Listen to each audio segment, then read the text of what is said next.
राम राम मेरे संघर्षशील मित्रों और शान का हालचाल सब आनंद मंगल हो। देखो अपन बढ़ रहे हैं आपके सिलेबस को, धीरे धीरे साइंस के सिलेबस को आगे बढ़ा रहे हैं और आप अब थोड़ा विश्वास आ रहा होगा कि हाँ यार मार्ट साहब ठीक ठाक पढ़ा रहे हैं, हमने नोट्स बहुत अच्छे तैयार हो रहे हैं। दोस्तों अपना जो टेलीग्राम एक चैनल है उस पे मैं क्या करूंगा कि आपके ये जो पीडीएफ है, जितने भी आपके एक एक टॉपिक पूरा हो जाएगा उसके बाद में पीडीएफ डाल दूंगा।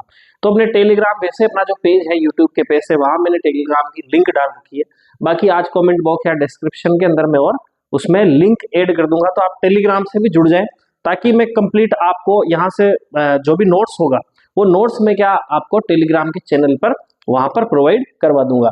वैसे मैंने पहला जो आपका ब्लड ग्रुप और आरएच फैक्टर वाला जो टॉपिक था उसका मैं उस टेलीग्राम पर पीडीएफ डाल चुका हूँ, ठीक है। तो अब एक एक टॉपिक जैसे जैसे खत्म होगा उसका मैं पूरा पीडीएफ बना बना के उसमें आपके ग्रुप में डाल दूंगा। अगली बात समझ में, चलो टॉपिक पर आते हैं। तो देखो अपन ने अम्ल क्षार के बारे में बहुत सारी चीजें अपन ने जान ली है। अब हम पढ़ रहे हैं, देखो थोड़ा सा अपर लेवल है ना।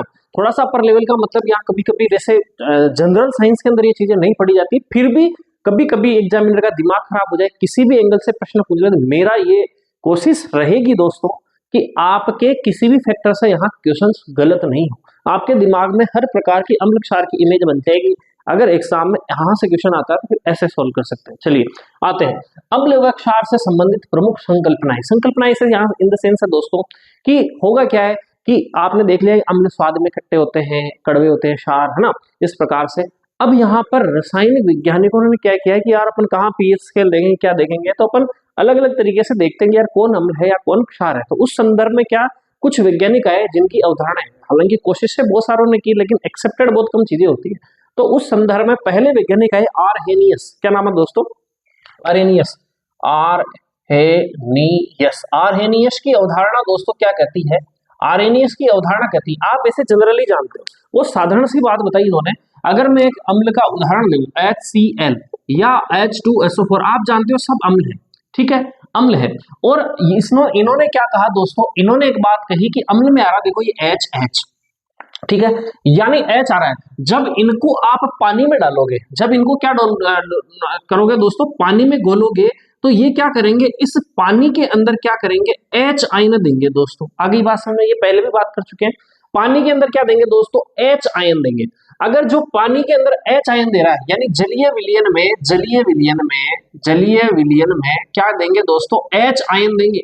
H आयन देंगे तो ये तो क्या हो गए दोस्तों, अम्ल हो गए। क्या हो गए दोस्तों, अम्ल। बहुत साधारण सी बात बताई इन्होंने कि जो जलीय विलयन के अंदर अगर H आयन दे रहे हैं तो वो क्या हो जाएगा दोस्तों, आपका अम्ल हो जाएगा।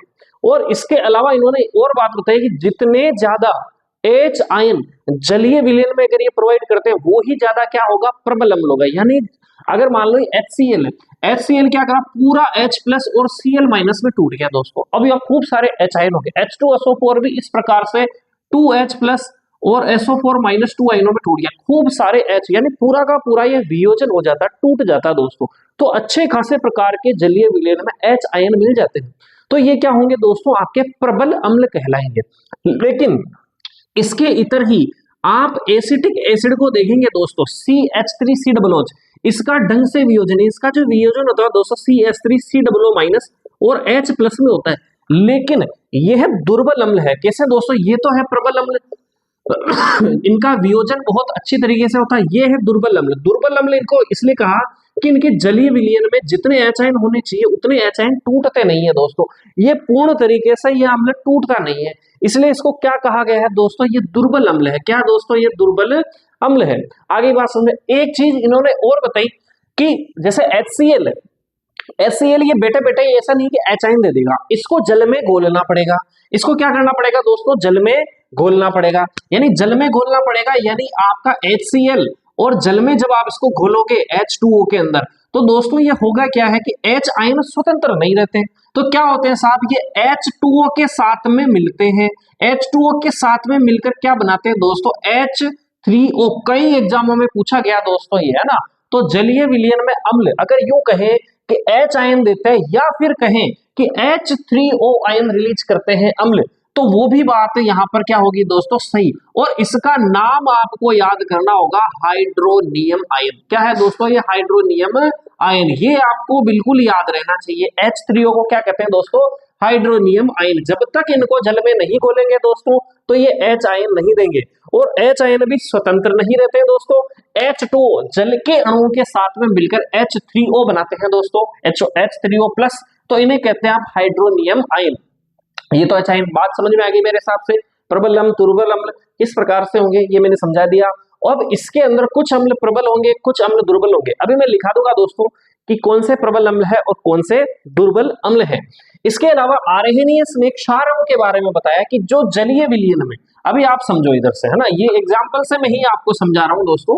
अगर आप क्षारों की बात करें तो NaOH, है ना, KOH, अब ये जब जलीय विलयन में इनको डालेंगे दोस्तों, जलीय विलयन में जब इनको डालते हैं तो Na प्लस और OH माइनस के अंदर ये क्या होते हैं दोस्तों, रिलीज होते हैं या टूटते हैं।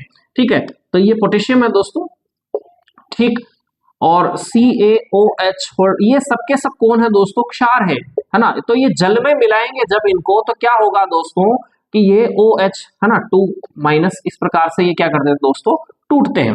इस प्रकार से ये आयनों में क्या हो जाते हैं, टूटते हैं। कॉन्सेप्ट वही लगेगा कि जितने जलीय विलयन में OH आयन है वो क्या होंगे दोस्तों, आपके प्रबल क्षार कहलाएंगे, और जितने OH आयन यानी इनका वियोजन जितना कम होगा दोस्तों वो क्या कहलाएंगे, आपके दुर्बल क्षार कहलाएंगे दोस्तों। आगे बात समझ में।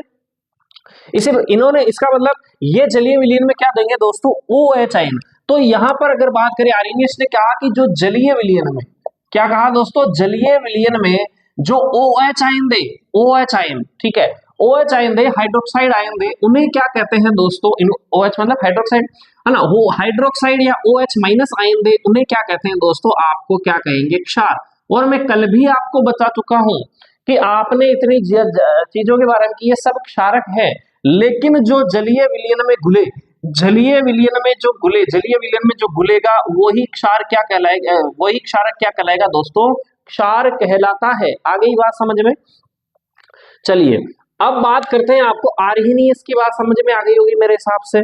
अब इसके बाद में क्या है दोस्तों, आपके दूसरा जो है आपके वो वैज्ञानिक है, दूसरा आपके ब्रोनस्टेड लोरी। क्या नाम है दोस्तों, ब्रोनस्टेड लोरी। ये भी सेम इसी प्रकार की बात करता है दोस्तों, ब्रोनस्टेड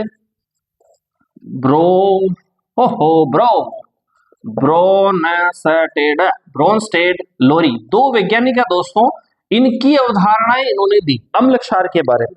ये भी सेम वही बात करते हैं, थोड़ा सा नाम चेंज कर दिया दोस्तों इन्होंने, नाम चेंज। इन्होंने कहा कि H आयन देते हैं, और ये क्या कहते हैं कि जो प्रोटॉन देता है, क्या देता है दोस्तों, प्रोटॉन। जो प्रोटॉन, प्रोटॉन का मतलब ही H आयन ही है दोस्तों, यहाँ पर प्रोटॉन का मतलब ही कौन है, H आयन, यानी प्रोटॉन डोनर। जो प्रोटॉन डोनर यानी प्रोटॉन देते हैं वो क्या कहलाते हैं दोस्तों, अम्ल कहलाते हैं।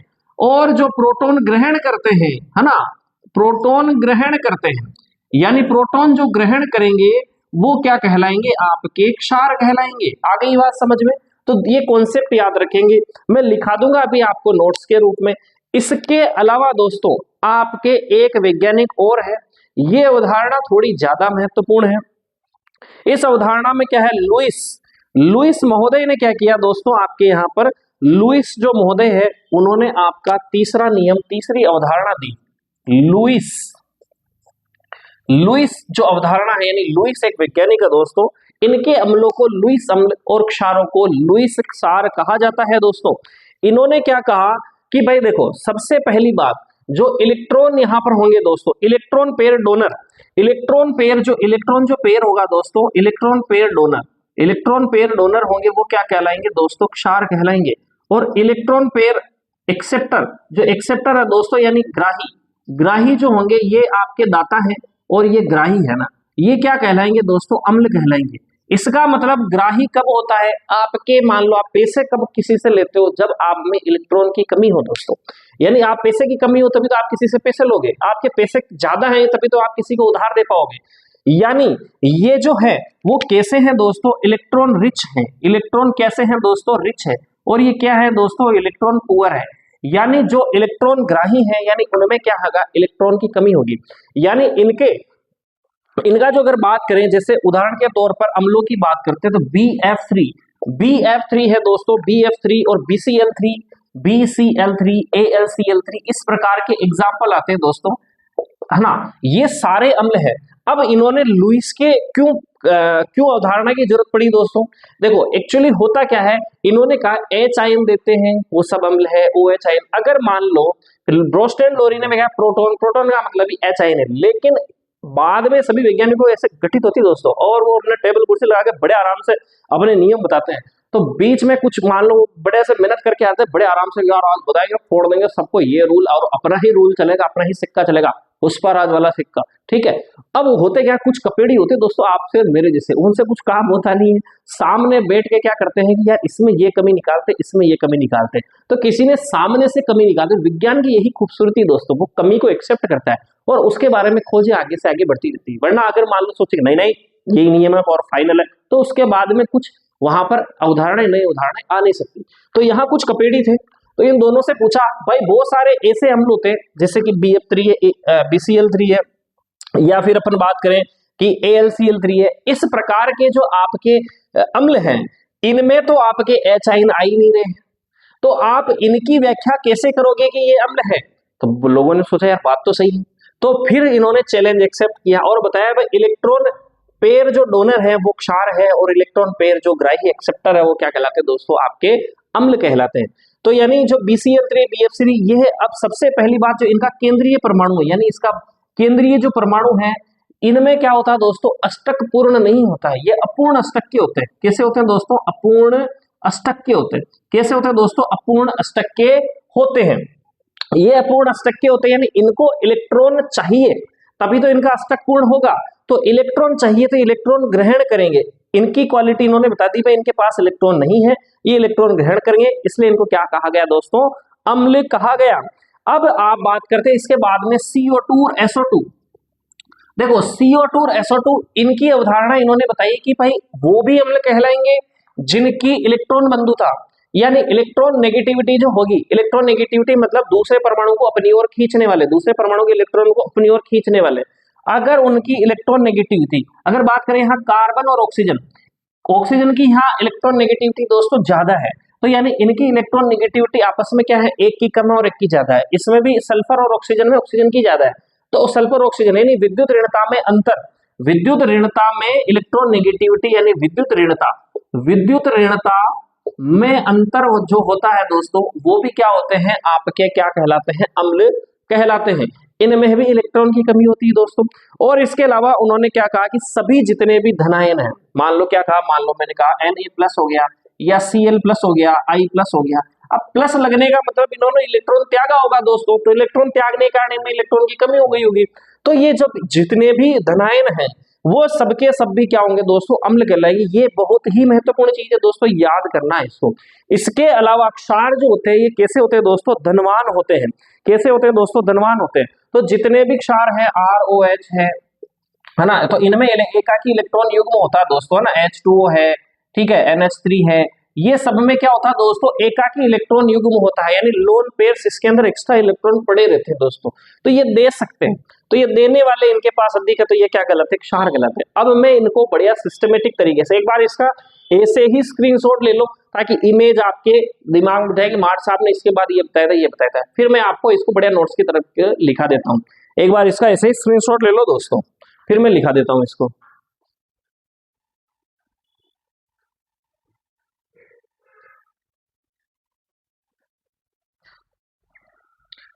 हाँ मित्रों देखो, मैंने आर्हीनीय सिद्धांत लिख दिया है, एक कभी केवल अम्ल के बारे में लिखा, क्षार के बारे में लिख रहा हूँ। एक बार इसका स्क्रीनशॉट ले लेना।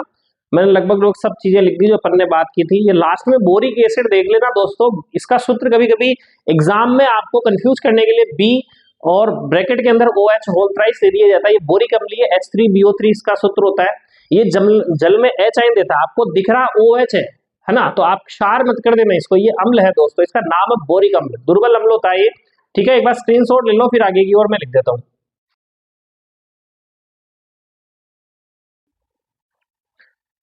हाँ देखो दोस्तों, मैंने यहाँ पर आपके सामने क्षार के बारे में भी लिख दिया है ना, आर्हेनियस के अकॉर्डिंग। प्रबल क्षार देखो कुल 8 होते हैं, आपको नाम है लिथियम हाइड्रोक्साइड, है ना, sodium hydroxide, potassium hydroxide, rubidium hydroxide, caesium hydroxide जो कि प्रबलतम आपके क्षार में गिना जाएगा, कैल्शियम हाइड्रोक्साइड, स्ट्रांसियम हाइड्रोक्साइड और बेरियम हाइड्रोक्साइड।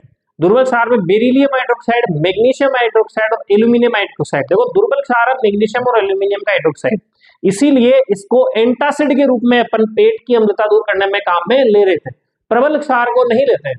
देखो नीचे एक आपके कभी एग्जाम में प्रश्न पूछ लिया जाए कि अमोनिया क्या है, तो आप लिखेंगे दुर्बल क्षार है। रीजन आपके अंदर दोस्त में दिख रहा है भाई एच एच दिख रहा है, OH तो दिख नहीं रहा है, लेकिन जब इसको जल में घोला जाता है दोस्तों तो ये OH आयन देता है। अगली बात समझ में, जैसे कि अभी वहां बोरिक एसिड का बताया था, वहां OH दिखता है लेकिन वो अम्ल है, और यहाँ H आयन दिख रहे हैं लेकिन ये आपके सामने दुर्बल क्षार है। आगे क्लियर है मामला, छापो इसको फिर आगे की ओर बढ़ते हैं। देखो दोस्तों ब्रोंस्टेड लोरी कॉन्सेप्ट मैंने पूरा का पूरा लिख दिया है, ठीक है, इसको बढ़िया तरीके से लिख दिया। इसके अंदर जो भी इलेक्ट्रॉन दाता अम्ल है, ग्राही क्षार है, और नीचे एक लाइन लिख दी दोस्तों कि वे पदार्थ जिनमें प्रोटीन देने और ग्रहण दोनों की क्षमताएं होती है वो क्या कहलाते हैं, आपके उभयधर्मी कहलाते हैं। जैसे H2 है दोस्तों, है ना, जिसमें H2O क्षार के रूप में और अम्ल दोनों के रूप में कार्य कर रहा है, इसे कहते हैं उभयधर्मी। छापो इसको फिर आगे की ओर चलते हैं अपन। हाँ देखो दोस्तों तीसरी और लास्ट अवधारणा लुईस अवधारणा उसके अकॉर्डिंग लिख दी है। इलेक्ट्रॉन युग्म दाता क्षार समझा दिया था मैंने इसको, इलेक्ट्रॉन युग्म ग्राही जो होते हैं वो अम्ल कहलाएंगे। एग्जाम्पल्स है सारे के सारे, ठीक है ना, छाप लो इसको फिर आगे की ओर चलते हैं। देखो दोस्तों अब अपन पढ़ेंगे अम्लों व क्षारों के रासायनिक गुणधर्म, है ना, यहाँ से प्रश्न आने की भी संभावनाएं आपके रहती है। देखो क्या है, अपन वैसे इसके बारे में धातु और अधातु वाले टॉपिक में बात कर चुके दोस्तों, तो बहुत अधिक अपन डिटेल में डेप्थ करके नहीं करेंगे क्योंकि अपन सब बात कर चुके धातु और अधातु के अंदर। चलिए अम्लों और धातु की अगर क्रिया करेंगे, जैसे मान लो आपने क्या किया, एक उदाहरण लेके देखो कि अगर मान लो आपने टेस्ट ट्यूब में क्या किया दोस्तों, ये टेस्ट ट्यूब है, ये टेस्ट ट्यूब है दोस्तों, इस टेस्ट ट्यूब के अंदर आपने क्या किया, यहां पर आपने कोई अम्ल ले लिया, जैसे HCl अम्ल ले लिया दोस्तों, आपने क्या ले लिया, HCl अम्ल ले लिया। अब क्या होगा, आपने आपको इसके अंदर कुछ धातु, यानी मैं मान लो जिंक धातु के टुकड़े इसके अंदर डाल दूं, जिंक धातु के टुकड़े डाल दूं, जिंक धातु के टुकड़े डाल दूं तो क्या होगा दोस्तों, जिंक धातु के जैसे ही टुकड़े डालूंगा इसमें एक गैस निकलेगी दोस्तों, इससे एक गैस निकलेगी। कौन सी गैस निकलेगी साहब, हाँ एक गैस निकलेगी। अगर यहाँ तुम एक बिल्कुल इस प्रकार की पाइप लगा दो दोस्तों, अगर मान लो आप यहाँ पर क्या कर दो, पाइप लगा दो ना, कांच की एक मुड़ी हुई नली होती है दोस्तों, ये लगा दी जाती है, तो इसमें जो सारी फ्यूम होती है, यानी ये जो गैस है दोस्तों, ये सारी की सारी गैस इसमें एकत्रित हो जाती है।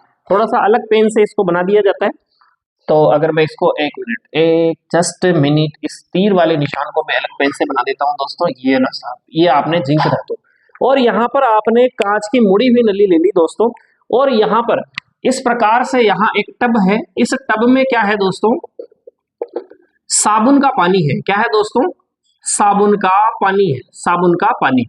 अब साबुन का पानी लिया तो गैस इसमें जाएगी, तो जैसे ही गैस जाती है तो इससे क्या होता है दोस्तों कि ये पानी के बुलबुले, ये बुलबुले ऊपर आते हैं। ये है दोस्तों पानी प्लस गैस के बुलबुले, अभी बता नहीं रहा हूं, पानी प्लस गैस के बुलबुले आते हैं दोस्तों, बुलबुले आते हैं।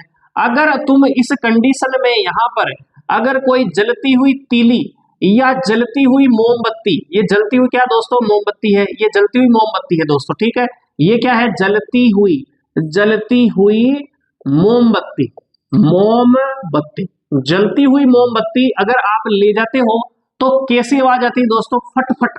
ये बहुत ही तगड़ी बात है दोस्तों, फट फट की ध्वनि, फट फट की ध्वनि के साथ यहां पर ज्वाला जलती है दोस्तों, ज्वाला जलेगी, ठीक है, यानी आग ना तो बुझेगी, है ना, आग बढ़ेगी, और कैसी ध्वनि आएगी दोस्तों, फट फट की ध्वनि। ये जो फट फट की ध्वनि के साथ जो आपकी ज्वाला जल रही है, इसका मतलब कौन सी गैस निकल रही है यहाँ पर दोस्तों, हाइड्रोजन।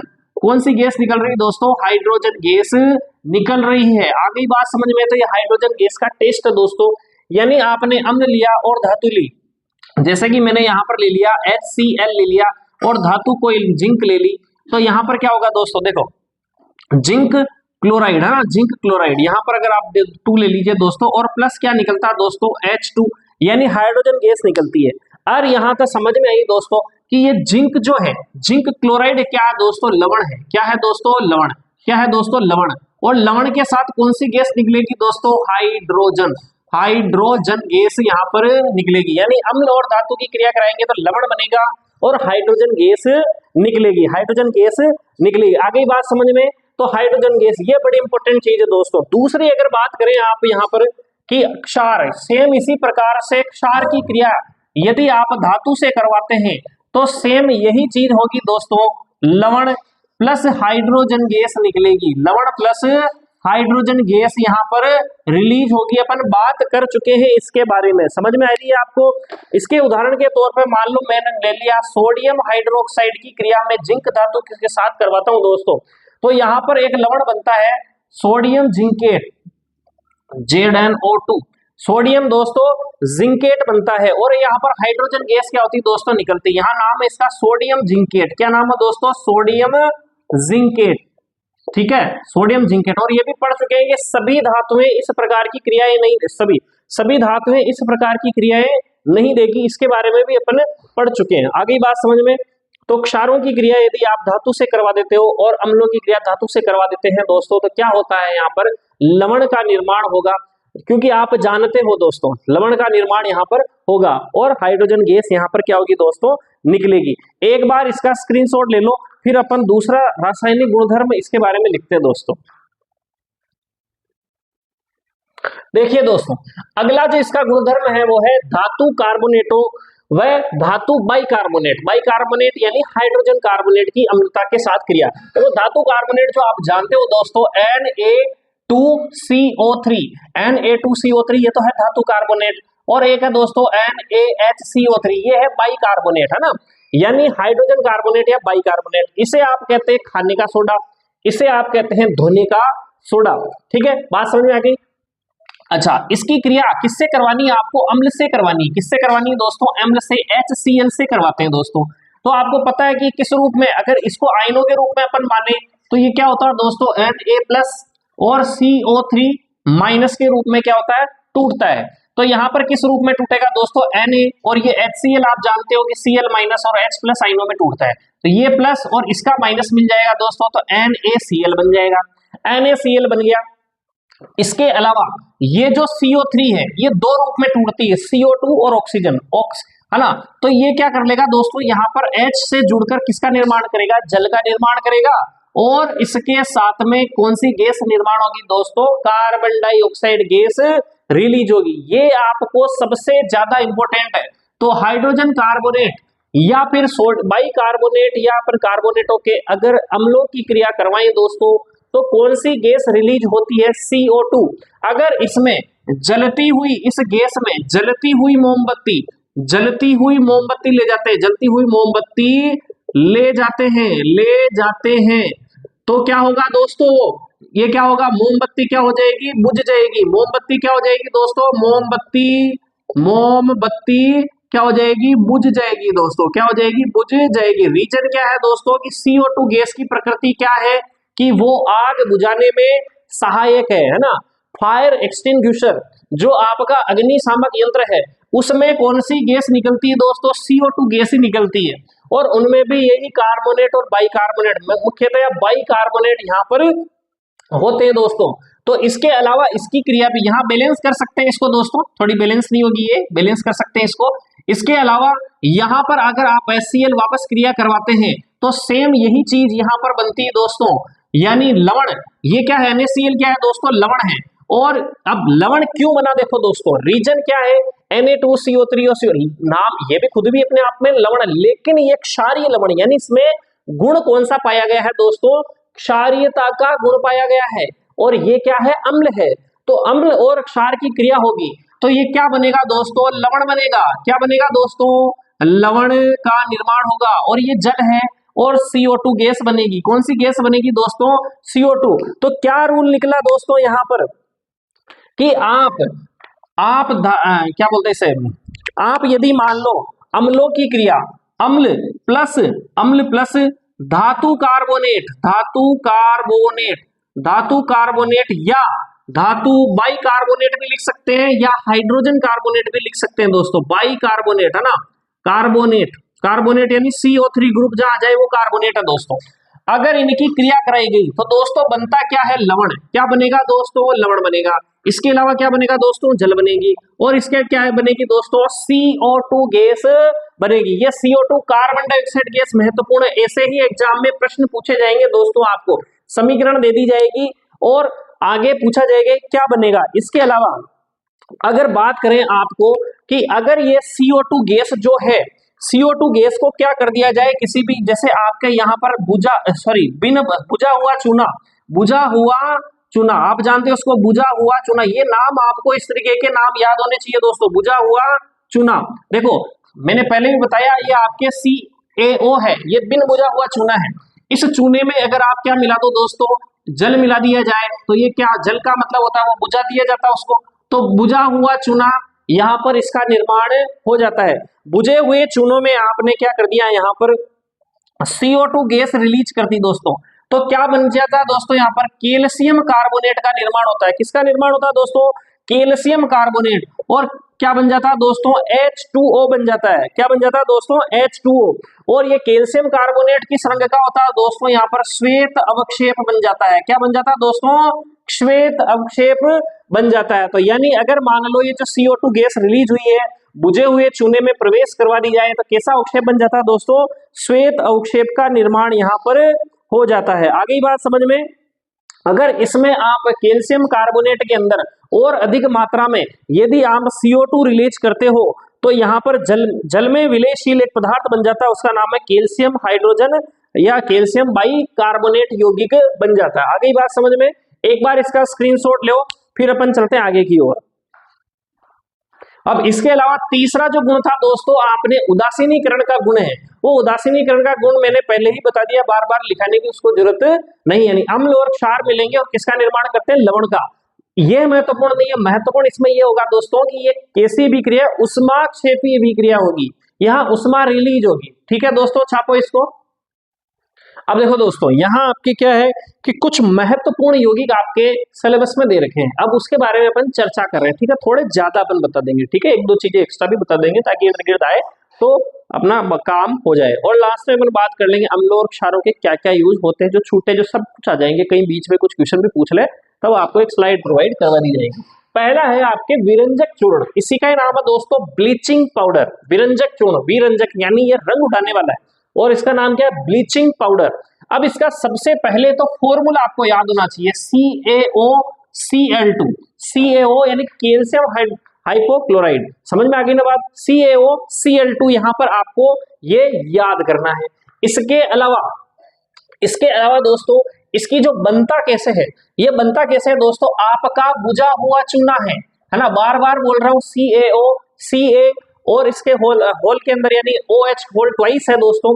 अगर ये बुझा हुआ चूना, बार बार लिखने की जरूरत तो नहीं, चलो लिख देता हूँ, बुझा हुआ चूना, ये लो साहब बुझा हुआ चूना, ये लो साहब बुझा हुआ चूना। ठीक है, शुष्क बुझा हुआ चूने में अगर क्लोरीन गैस, ये कौन है दोस्तों, ये गैस है ना, ये क्लोरीन गैस है,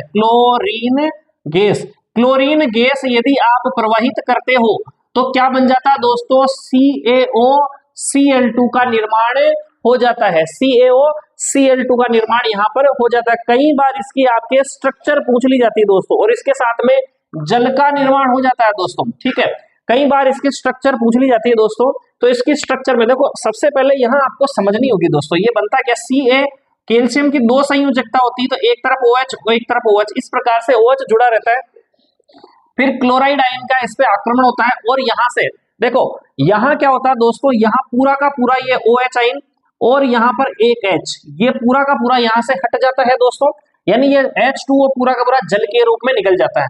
एक क्लोरीन यहाँ से यहाँ आक्रमण करे, इस पर आक्रमण करेगा, और एक क्लोरीन दोस्तों यहाँ आक्रमण करेगा। तो अब देखो इस स्थिति में क्या होगा, Ca और यहाँ पर O तो पूरा है, H हट गया, यहाँ एक Cl लग जाएगा दोस्तों। इसके अलावा यहाँ पर क्या जुड़ जाएगा दोस्तों, आपके एक Cl यहाँ पर जुड़ जाएगा, क्योंकि यहाँ OH पूरा का पूरा हट गया। इस प्रकार की ये क्या होती है दोस्तों, स्ट्रक्चर होती है। तो ये स्ट्रक्चर किसकी है आपकी, और प्लस यहाँ पर क्या निकल जाता है दोस्तों, जल का अणु निकल जाता है।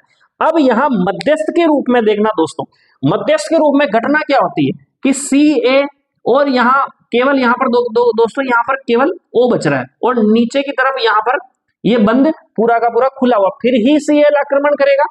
अब यहाँ क्या हुआ दोस्तों, यहाँ नवजात ऑक्सीजन बनी, क्या बनी दोस्तों, इस तरीके से देखो, ऑक्सीजन अगर O2 लिखे तो ये ऑक्सीजन गैस है। O2 मतलब कौन सा है? Oxygen gas. Oxygen gas. जैसे आपके नया नया बालक पैदा होता है उसको आप नवजात बालक कहते हो, ऐसे थोड़ी नई एक ऑक्सीजन का परमाणु, केवल एक ऑक्सीजन का परमाणु होगा, इसे आप क्या कहेंगे दोस्तों? नवजात, क्योंकि हाथों हाथ बनी होती है और वापस बनकर ये Cl से जुड़ जाती है। नवजात ऑक्सीजन, नवजात ऑक्सीजन। अब ये बहुत खतरनाक चीज है दोस्तों, यहाँ एग्जाम में जो प्रश्न आता है पहले फॉर्मूले पर आता है, फिर इसकी स्ट्रक्चर पर कभी पूछ लिया जाता है, ये पूछ लिया जाता है किसकी क्रिया से इसका निर्माण होगा, है ना। ये है विरंजक चूर्ण, यहाँ लिख देता हूं मैं, ये क्या है दोस्तों? विरंजक चूर्ण का सूत्र, ये विरंजक है ना, विरंजक, विरंजक चूर्ण, दोनों नाम याद रखेंगे इसके आप, ठीक है, विरंजक चूर्ण। अब यहाँ पर क्या करेंगे? यहाँ पर जो होगा दोस्तों, इनके यूज के अंदर अगर अपन बात करेंगे इनकी क्या क्या यूज है, तो इनके जो यूज है दोस्तों, आपके कपड़े वगैरह जो होते हैं उनको रंग उड़ाने में, आपका जो पानी होगा दोस्तों, पानी को साफ करने में ब्लीचिंग पाउडर, कभी कभी आप देखते होंगे नहीं, पानी में थोड़ी सी क्या होती है दोस्तों की कड़वड़ाहट आती है, वो कड़वा जो आती है दोस्तों, कड़वा जो पानी लगता है, वो आप ब्लीचिंग पाउडर वगैरह डालते हैं आपके पानी की टंकियों के अंदर, जिससे वो जो आपके घरों में नल के द्वारा जो पानी आता है उसमें ब्लीचिंग पाउडर का स्वाद आता है, वही आपको कड़वापन महसूस कराता है। आप जब कभी स्विमिंग पूल में नहाने के लिए गए होंगे, अगर कहीं गए हो दोस्तों, तो वहां पर क्या पानी के अंदर क्लोरीन डाला जाता है, और क्लोरीन ज्यादा मात्रा में कभी डाल जाए तो आपकी स्किन थोड़ी सी जल जाती है ना, तो वो क्लोरीन, ये ब्लीचिंग पाउडर ही होता है दोस्तों, वो सब कारण क्लोरीन का कार्य है। अब यहाँ पर होगा क्या दोस्तों कि नवजात, सबसे खतरनाक चीज जो प्रश्न पूछते हैं ना दोस्तों यहाँ पर, वो सबसे, भाई आपको कभी नहीं पूछेंगे कपड़े साफ करने में आ रहा है, पानी साफ करने में, उनको पता है कि इनको सबको पता है। एक तो सबसे पूछते हैं क्लोरोफॉर्म, क्लोरोफॉर्म, क्लोरोफॉर्म, क्लोरोफॉर्म होती है दोस्तों, आपको पता है कि बेहोश करने वाली चीज है CHCl3, जिसका सूत्र होता है के निर्माण, के निर्माण में इसका यूज होता है।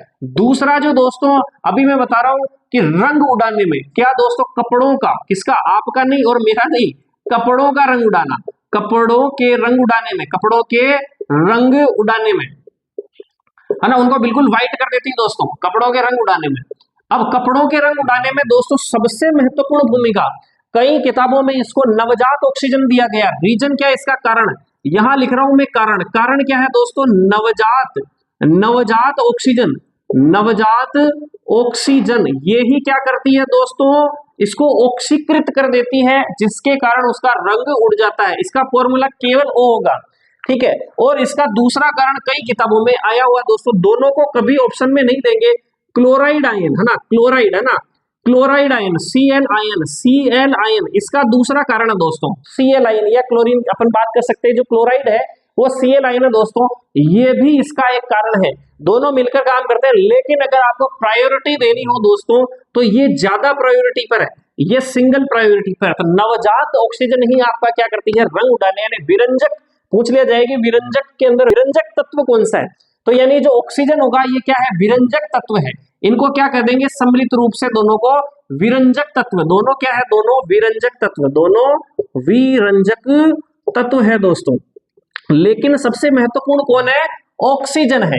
आ गई बात समझ में। इसके अलावा आप क्या कर सकते हो? जल को साफ करने में, है ना, जल को साफ करने में, जल को साफ करने में, यानी पीने के पानी, यानी जल कौन सा? पेयजल, पेयजल यानी पीने के जल को साफ करने में भी इसका उपयोग होता है, ठीक है। और कागज फैक्ट्री में लकड़ी के मज्जा के विरंजक में, यानी आप अलग अलग लिख सकते हो, कागज फैक्ट्री में, कागज फैक्ट्री में लकड़ी, लड़की लिख दिया क्या? लकड़ी, लकड़ी की मज्जा ना, लकड़ी की जो पित्त होती है दोस्तों, मज्जा होती है की मज्जा के विरंजक में, के विरंजक में, यानी लकड़ी का रंग गायब किया जाता है दोस्तों, फिर कागज बनाया जाता है विरंजक में, ठीक है। कपड़ों को साफ करने वगैरह में, कपड़े के साफ करने में लिख दिया, हाँ चलो कपड़ों को साफ करना भी लिख दो, कपड़ों की धुलाई में, कपड़ों की धुलाई। समझ में आ गई बात? ये आपका पहला विरंजक चूर्ण कंप्लीट हुआ। आ गई बात समझ में? एक बार इसका स्क्रीनशॉट ले लो, फिर अपन आगे की ओर चलते हैं। एक बार स्क्रीनशॉट ले लो इसका, ठीक है दोस्तों। आज यहीं तक समाप्त करते हैं अपन, और अब देखेंगे अगली क्लास में, ठीक है। वीडियो अच्छा लगा हो लाइक शेयर सब्सक्राइब करो। ओके, जय सिया राम।